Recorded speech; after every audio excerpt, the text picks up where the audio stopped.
Estamos juntos com você no programa Saúde no Ar, às 8h30, aqui ao lado do padre Jorge Brito, coordenador da Pastoral da Saúde Arquidiocesana, que hoje tem um convite especial a fazer a todos nós. Nós vamos bater um papo sobre a espiritualidade da cruz, o que isso tem a ver com a vida de cada um de vocês.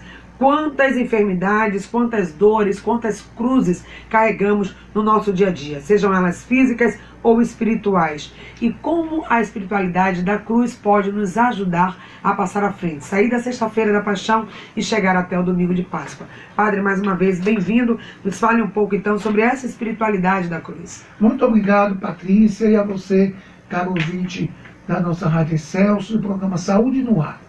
Eu visito diariamente os hospitais, não é? E quando adentro o quarto para conversar com os nossos enfermos, eu sempre digo duas grandes coisas. A primeira é que ele entenda que nós somos gente. Eu até brinco, Patrícia, digo, nós somos gente de cara e dente e nariz na frente. Quer dizer que todo ser humano que vem a este mundo, um dia passará pela experiência do sofrimento e da dor. Não há este ser humano que não vá passar por essa experiência. Então, nós precisamos nos dar conta disso. Não é uma questão mágica, simplesmente pare de sofrer ou não sofra. É uma questão que faz parte da vida humana. Quando Jesus se solidariza com o ser humano e se faz gente no presépio de Belém, ele recebe ouro, incenso, mas também mirra. A mirra que era usada para desinfectar as feridas. Então a mirra já era um prelúdio do que iria acontecer com ele no futuro, a cruz. Então todo ser humano que vem ao mundo passará pela experiência da dor e do sofrimento. E a segunda coisa que eu digo para os pacientes ou para quem está doente é: olhe para a cruz, não é? Porque muita gente também diz para os doentes, ou depois de uma visita, não está vendo aí? Está pagando alguma coisa. E o sofrimento, ele não é nenhuma forma de punição, né? Olha para a cruz. Jesus não fez nada de errado e passou pelo sofrimento e pela dor. Então, dentro da espiritualidade, como é que a gente entende o sofrimento? Até porque muitas pessoas estão nos ouvindo agora, estão nos hospitais, algumas acamadas, já há meses, alguns anos, pessoas até há décadas numa cama e se perguntam: mas por que comigo assim? Tem umas pessoas que sofrem menos, outras que sofrem mais. O sofrimento, como você disse, está intrínseco na vida humana, mas por que para algumas pessoas essa cruz se torna tão pesada e elas não entendem por quê? Se sentem até injustiçadas algumas vezes, algumas se revoltam, vão contra Deus. Padre, por favor, você que está dentro da espiritualidade da Pastoral da Saúde, nos dê essa palavra aí de orientação. Sofrimento, ele não tem maior sofrimento ou menor sofrimento, não é? Ou tem pessoas que nascem com uma determinada deficiência, que precisa conviver uma vida inteira com aquelas limitações, e nem por isso deixam de ser felizes, Outras pessoas, no meio do caminho, se tornam assim também, com determinadas limitações por causa de determinadas enfermidades. E outros têm que carregar durante muito tempo uma enfermidade que é chamada crônica, ou uma enfermidade que será por longo tempo. Mas em qualquer uma dessas realidades, a gente tem que observar aquilo que disse Jesus ao cego de nascença, quando os discípulos disseram: Senhor, quem pecou para que ele nascesse cego? E Jesus responde: nem ele, nem os pais, mas é para que a graça de Deus se manifeste na vida dessa pessoa. Então, a gente percebe a graça de Deus em qualquer estágio que nós estejamos com o sofrimento. Porque mais do que um Deus poderoso, aquele Deus do Antigo Testamento, que é apresentado, o El Shaddai, o Elohim, o Deus poderoso dos trovões, dos relâmpagos, que abre o mar vermelho, o Novo Testamento apresenta um Deus solidário, um Deus que se faz gente, e nessa situação de gente, ele assume em tudo nossa condição humana, inclusive a nossa limitação física pela doença ou pelos sofrimentos da vida. Pois é, gente, então a doença vai fazer parte da vida, nosso corpo físico, ele adoece por várias questões, o Padre Jorge falou aqui, às vezes questões hereditárias, doenças congênitas, já vimos também isso aqui no programa, e algumas outras doenças adquiridas. O sofrimento vai fazer parte, então dentro da espiritualidade, ele tem uma razão de ser, Padre. Qual é a questão do sofrimento, da enfermidade dentro do nosso processo espiritual? O sofrimento, a gente tem até uma canção bonita, o sofrimento ensina, é tempo de crescer, né? O sofrimento ensina.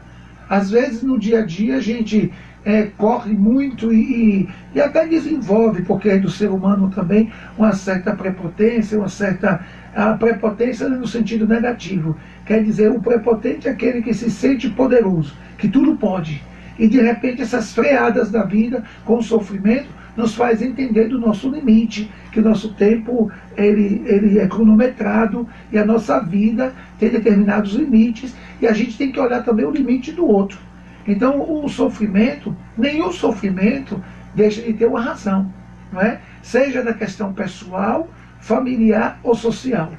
Eu gosto quando alguém reflete no tempo da quaresma, que antigamente a igreja dizia o tripé quaresmal era oração, jejum e esmola, não é? Hoje a igreja já diz oração, jejum e caridade, porque a esmola ela limita a pessoa e a caridade liberta. Mas nessa reflexão sobre a espiritualidade quaresmal, alguém dizia, quando o pobre estende a mão, ele não só está pedindo, ele está denunciando, está dizendo, olha, eu não tenho nada e você tem muito. Então, quando uma pessoa está doente e você visita, ela, ao mesmo tempo que ela se mostra fragilizada, ela também lhe alerta. A minha condição pode ser a sua amanhã. E aí isso suscita, pela própria sociedade, uma solidariedade. Então, os próprios governantes deveriam visitar mais os hospitais, que eles são gestores. Se eles visitassem os corredores dos hospitais, a situação do povo, ele tem que meditar e pensar que essa situação que hoje alguém se encontra no corredor de um hospital, sofrendo à espera de atendimento e de alívio, será também um dia a sua condição, de alguém que necessita de ajuda.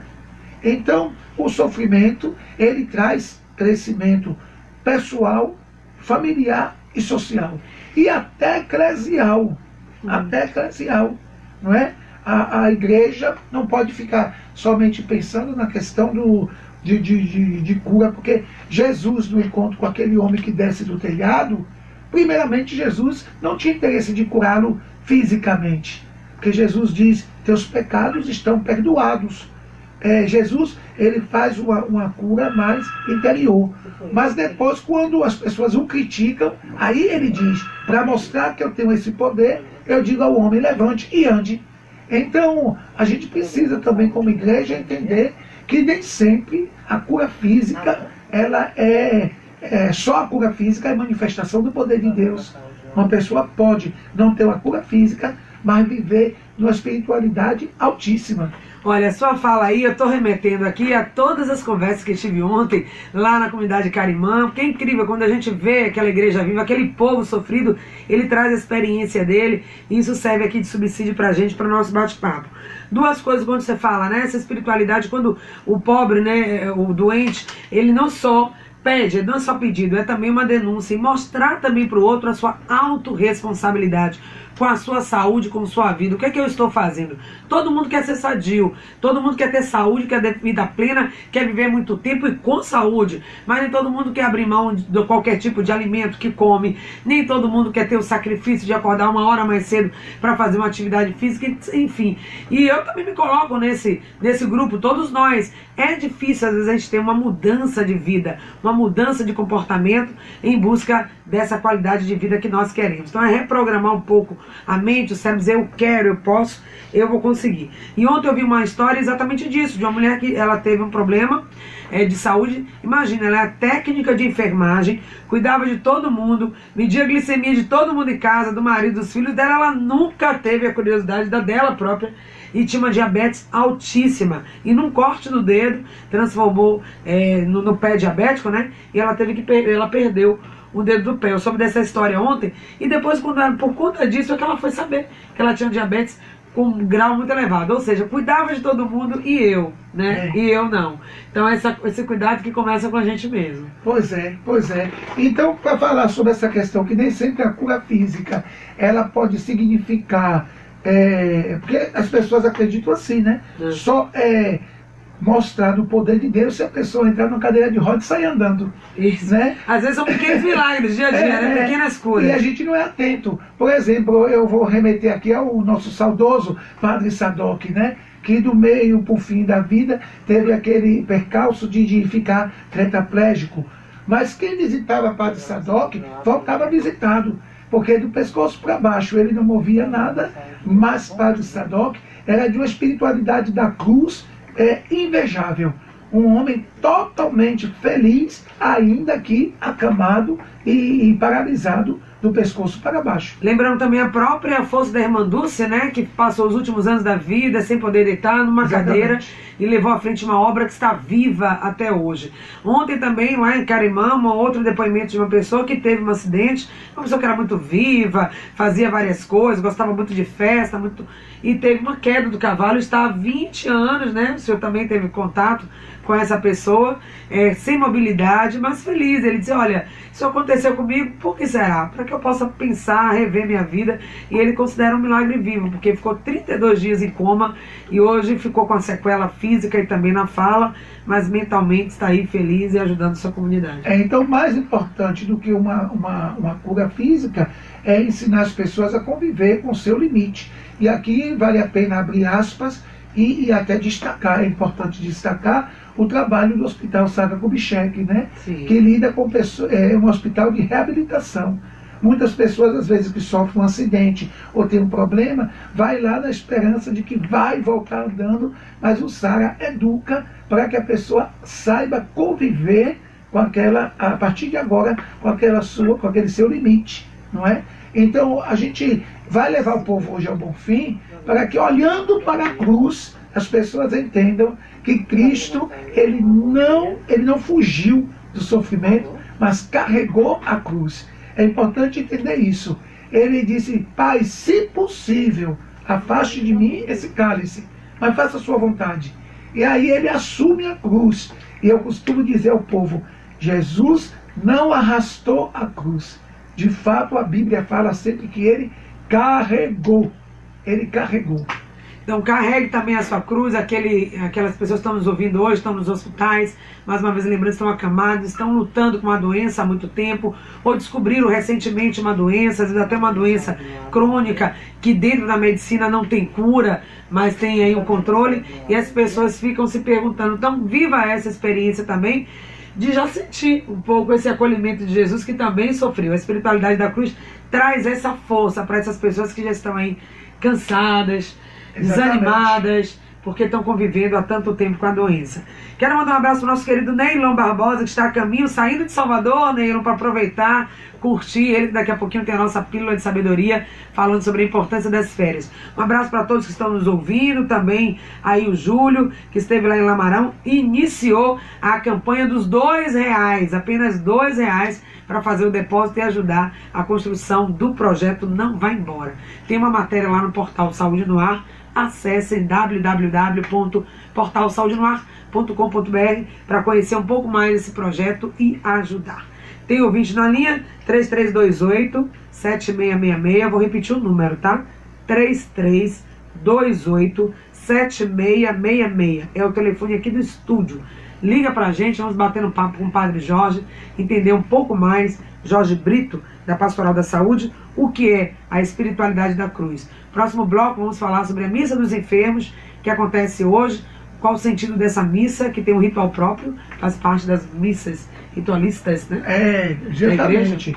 Nós temos no missal as missas votivas, as missas dos sacramentos e as missas ritualistas, né? Que é justamente a missa dos enfermos, está lá, prescrita no missal romano. Pois é. Então é algo que a igreja oficialmente celebra já há muitos anos. Então vamos falar sobre isso daqui a pouquinho, até porque tem muitas missas de cura, missas, as pessoas são convidadas para missa de cura, mas missa de cura são todas as missas, a missa do inferno também é a missa de cura, não é? E a missa do inferno, ela, mais do que proporcionar a cura espiritual, ela quer fazer você entender o sofrimento. Ok. Né? Vamos então entender já, você que está aí se questionando, perguntando, por que eu sofro tanto, por que essa doença está na minha vida, por que eu convivo com tantas pessoas doentes na minha família, eu já estou cansado disso. Como a espiritualidade da cruz, como a missa dos enfermos, hoje pode te ajudar a reanimar as suas forças, as suas energias, a sua esperança e vencer mais um ano, está só começando o ano de 2019.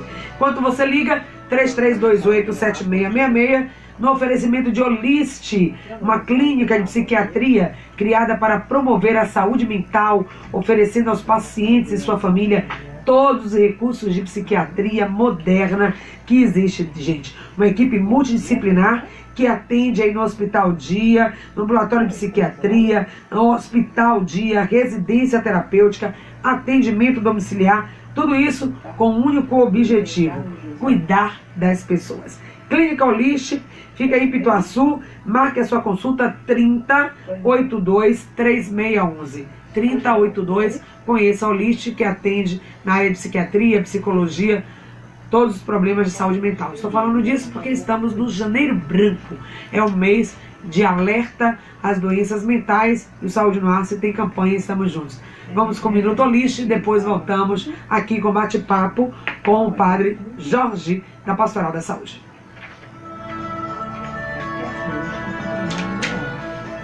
Estamos apresentando Saúde no Ar. Pode soltar, tá no comercial já, colado. Eu tenho aqui meio aqui. Não, menino, tô no comercial, só no comercial. Esse Minuto Olist tá no bloco comercial. Viu? Eu sempre vou chamar assim. Todos os dias, Nele é pra fechar. Ela não colou? amor à Nossa Senhora. No primeiro tava? Aqui, mas não colou não. Informação, Não colou, não. informação. Quem que não colou, André? Evangelização, Tem que o soltar. Santo É todos Terço os dias. E a sua Tu colou, já volta participação junto? no programa Com o bloco? Mãe É separado? Aparecida. Não, tá no bloco, mas lá.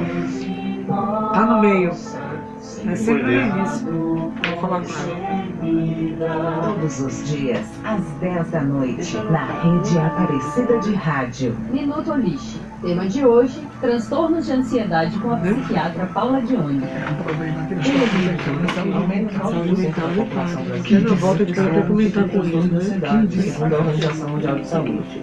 Os transtornos de ansiedade mais comuns são os seguintes: E agora falando mais da transtorno de minha, estresse pós-traumático, a gente já tá com transmissão, mas depois a gente volta. o transtorno obsessivo compulsivo e o transtorno de ansiedade generalizado. Eu tô pra fazer, eu vou fazer uma Transtorno de vez particularidade. sobre isso, tá? Mas os sintomas mais comuns A missão vai ser que são a horas? sensação de sufocamento, a falta de ar, a sensação de morte iminente, taquicardia, tontura, sudorese, tremores, elevação da pressão arterial, irritabilidade, náuseas e dor de cabeça. O tratamento envolverá a abordagem psiquiátrica, que tratará os sintomas com as medicações e também a psicoterapia, fundamental para que a pessoa esteja ativa da crise e passe a lidar melhor com seus sintomas. Para mais informações, acesse olist.com.br. Responsável técnico Dr. Luiz Fernando Pedroso, CRM 11711. O governo do estado continua trabalhando certo. É obra por toda a Bahia. Metrô Salvador, Lauro de Freitas. 7 novos hospitais. Nova via metropolitana. Saúde de criança agora, né? Mas saúde da idoso, saúde do idoso, saúde da mulher, saúde, coisas específicas assim. Agora faz uma agenda, né, de todas as produções trazer. Mais obras pela Bahia e ainda concorre a 1 milhão Porque vai começar, e né? tem muito mais por aí. É o governo do estado.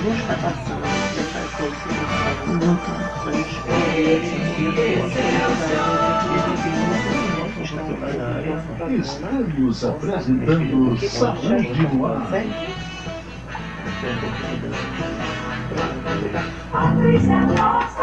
De volta aqui no programa Saúde no Ar, aqui com a presença hoje, nesta segunda-feira, dia 14, com o Padre Jorge Brito, que hoje está convocando todo o povo para participar, celebrar a Missa dos Enfermos. Vou falar um pouquinho então dessa celebração. Desde 1983, 82 mais ou menos, o nosso fundador da Pastoral da Saúde Arquidiocesana, o Padre André, teve essa iluminada ideia de levar dentro da novena do Senhor do Bonfim, levar a Pastoral da Saúde e os enfermos ao pé da cruz, na colina sagrada.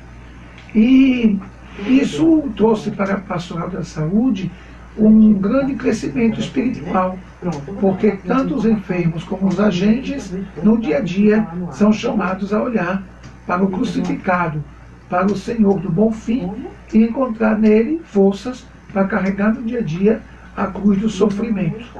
E quando a gente desce na colina sagrada, eu lhe dou um testemunho que de fato a gente volta revigorado.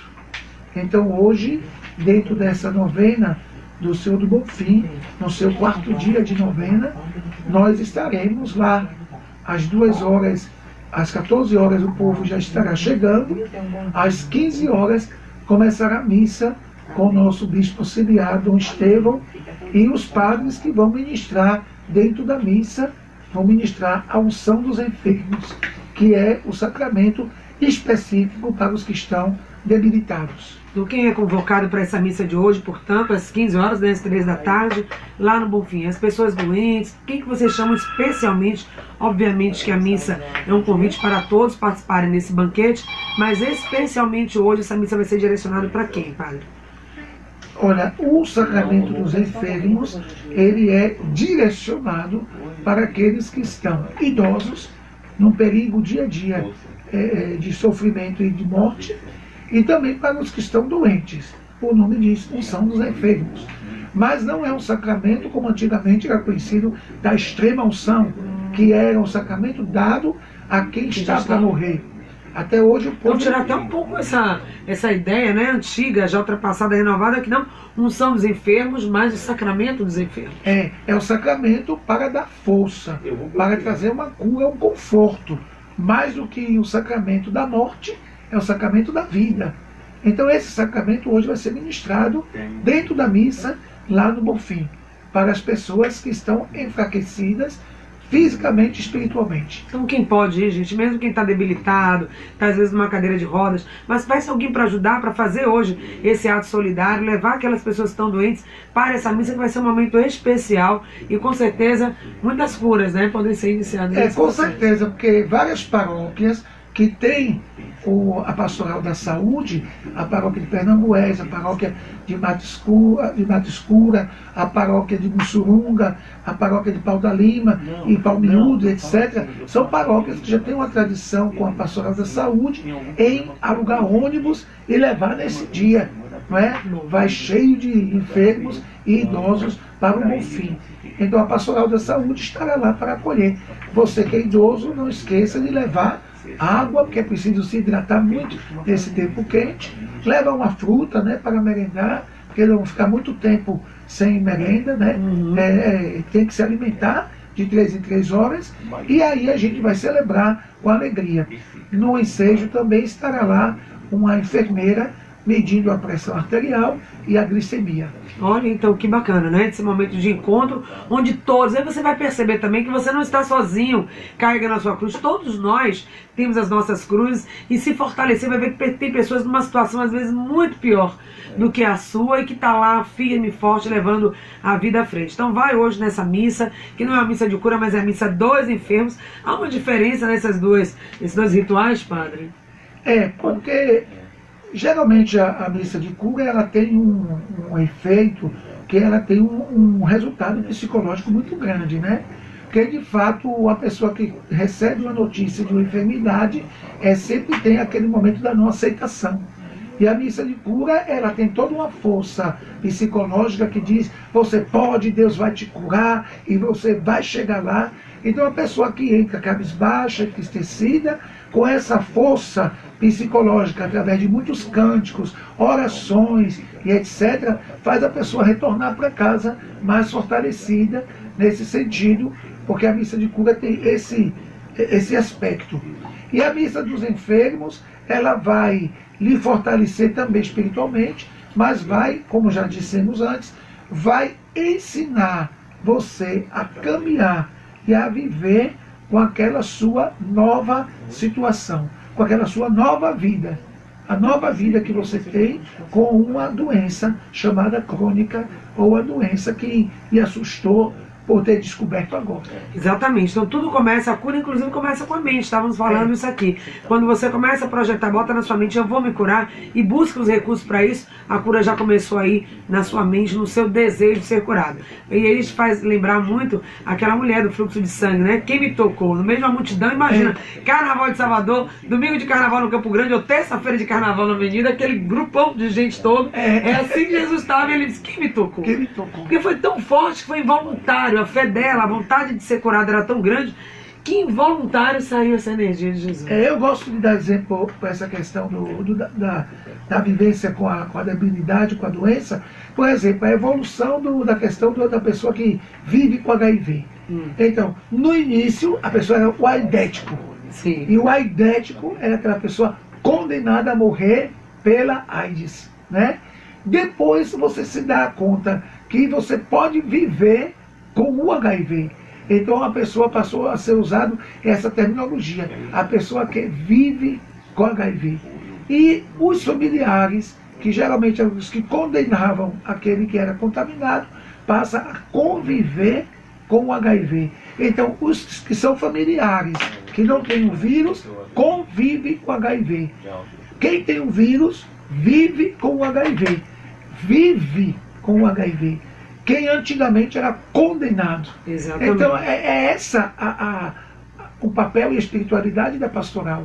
É levar as pessoas a entenderem que uma doença, por mais grave que ela possa ser, você pode viver com ela. Ok, Entendeu? pois é. Transcender ao sofrimento e botar também na perspectiva da esperança da Páscoa. Da esperança. Da esperança. Reinaldo, fechando então o nosso programa, ele quer falar aqui, quer fazer uma pergunta, ele está lá em Pernambués, sempre traz aí a temática dos enfermos e também dos deficientes. É isso? Bom dia. Bom dia, Patrícia. Estamos te ouvindo. Agradecer a Deus, você está trazendo aí esse padre profeta, como diz o Carlos Prazeres.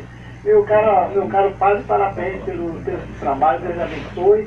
Eu tomei aqui, vocês sabem, então estamos com o padre Renato aqui, Leigo de Viela, que é da estadual, que o senhor sabe, né? Hoje ele está no CONAID, participando dessa área de pessoas com deficiência e idosos. E o que eu quero perguntar ao senhor, se o senhor está, como é que o senhor está percebendo essa falta de vergonha que está sobre o pente fino, recebido em sua paróquia várias pessoas com deficiência intelectual com os benefícios suspensos, e além desses idosos nesse pente fino, que para mim é uma criminalidade. E os CAPs da sua zonal também, que foram demitidos vários médicos psiquiatras, além dos CAPs que estão sucateados. Queria que o senhor me falasse um pouco sobre essa situação, com o senhor como pastor de saúde, para ver essa situação. Muito obrigado, bom dia. Obrigado, Reinaldo. Reinaldo, é uma situação muito, muito difícil. Porque normalmente quem perdeu o benefício é quem está de fato precisado. Mas infelizmente, Patrícia, nas nossas missas, nós ultimamente deixamos de rezar o ato penitencial, que diz minha culpa, minha tão grande culpa. Muitas coisas que têm acontecido no Brasil também é nossa culpa, nossa tão grande culpa. Nós precisamos ser o que o Papa Francisco diz, uma igreja em saída. Uma igreja capaz de sair de trás do altar e dos púlpitos e ir para a rua, para o conselho de saúde, de educação, do idoso, da pessoa com deficiência. A gente precisa participar da vida pública. Por isso a campanha da fraternidade esse ano será políticas públicas, para que a gente, dentro de todas as áreas, cada um possa atuar.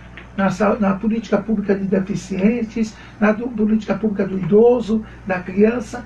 E quando a gente participa, aqueles que governam têm medo de gente organizada. Tem medo. Pois é. Tem medo. Então é todo mundo ir para frente no sentido de estar ali, próximo dos conselhos, trazendo à tona dentro desses espaços e continuando a luta, né? Não dá para parar não, não tá fácil. Inclusive o Saúde no Ar vai trazer essa temática aqui pra gente discutir a situação dos CAPs. Então, finalizando já com o Padre Jorge, deixando aí a sua bênção, o seu convite para a missa de hoje, logo mais no Bonfim. Então, você, caro ouvinte da Rádio Excelsior, do programa Saúde no Ar, você que agora nos ouve, você que está lidando com alguém em casa com a enfermidade, você que é agente pastoral de saúde, você que é ministro extraordinário da comunhão, você foi feito para os doentes, não é? Não foi para ser um mini padre, um enfeite de altar. O ministro extraordinário existe para o doente. Então você que agora me ouve, hoje às 14 horas começa a concentração do Bonfim, logo após a missa dos enfermos. Então você é convidado não somente a ir, mas também levar o enfermo para esse encontro com Jesus crucificado. Amém. Obrigado então mais uma vez, Padre Jorge Brito, foi o nosso convidado de hoje. Saúde no Ar de hoje fica por aqui.